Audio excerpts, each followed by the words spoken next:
kali ini kita akan membahas induktansi. Nah, induktansi di sini sendiri itu dia terbagi menjadi dua, ada induktansi diri maupun berpasangan. Induktansi diri ini biasanya dia hanya ada suatu kumparan seperti ini. Misalnya ada kumparan seperti ini, dialiri arus. Nah, dia nanti akan menimbulkan induktansinya sendiri. Dia mempunyai I, mempunyai N, dan mempunyai luasan seperti ini. Nah, jika induktansi berpasangan itu ada suatu kumparan, ini adalah kumparan 1 misalnya. Nah, nanti dia akan mempengaruhi kumparan 2 di sini.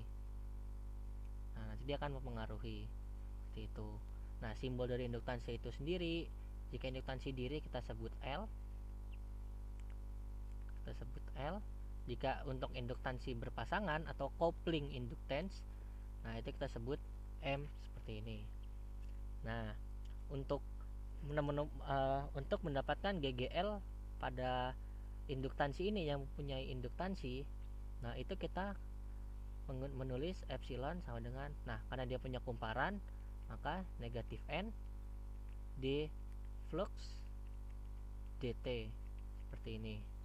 Nah, di sini D fluxnya dapat kita pecah menjadi N D BA terhadap dt.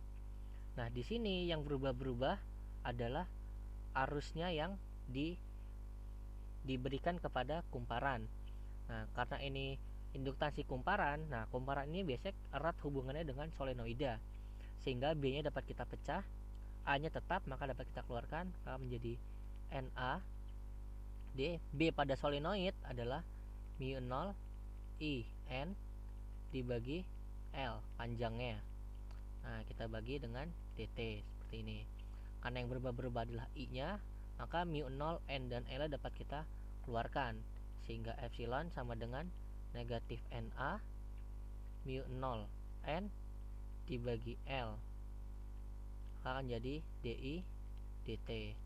Nah, persamaan ini jika kita sederhanakan itu akan menjadi induktansi, yaitu N kuadrat mu0 dibagi L. Nah, di sini jika kita buat lebih rapih lagi, maka induktansi ini dia akan memiliki persamaan N yang kita kalikan dengan fluxnya yang dibagi dengan I-nya.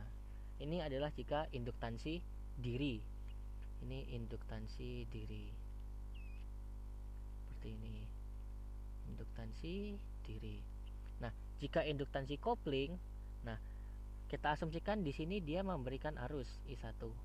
Maka karena dia diberi arus solenoid, dia akan menimbulkan medan magnet P1. Dan dia akan mempengaruhi terhadap permukaan 2 di sini. Dia memiliki N2, dia memiliki N1.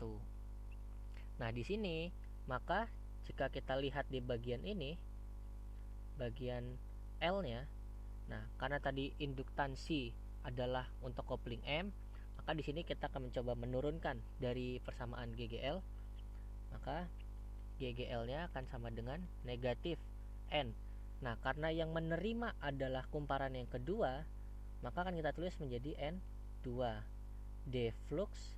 Nah, flux yang dirasakan adalah flux di kumparan 2 akibat kumparan 1 terhadap dt. Nah, sehingga jika kita jabarkan negatif N2, D flux kita pecah menjadi B1, lalu permukaannya adalah A2. Kita bagi dengan dt.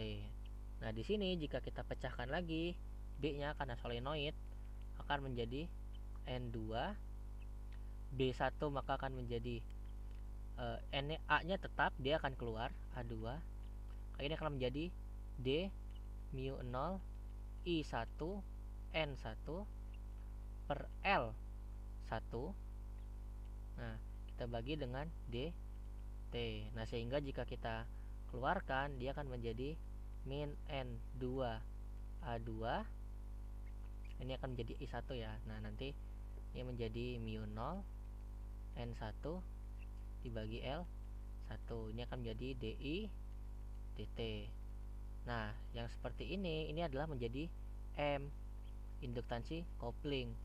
Maka N2 A2 mu0 N1 yang kita bagi dengan L1 adalah induktansi kopling. Nah, di sini jika kita rapihkan lagi, maka M2 akibat 1 itu akan memiliki N2 flux 2 akibat 1 kita bagi dengan I1, karena yang memiliki arus di sini adalah I1 seperti itu, dan flux 2 berarti flux 21 ini adalah flux yang diterima si luasan 2 karena pengaruh medan magnet dari kumparan 1, dan N2 ini adalah sebagai penerimanya. Nah, bagaimana jika kita balik M1 sebagai penerima, M2 sebagai pemberinya? Maka di sini dapat kita tulis M12, maka penerimanya adalah N1. Ini adalah maka flux 12 akan menjadi I2. Ini kasus jika kumparan 1 sebagai penerima seperti itu. Nah, sedangkan di sini dia adalah kumparan 2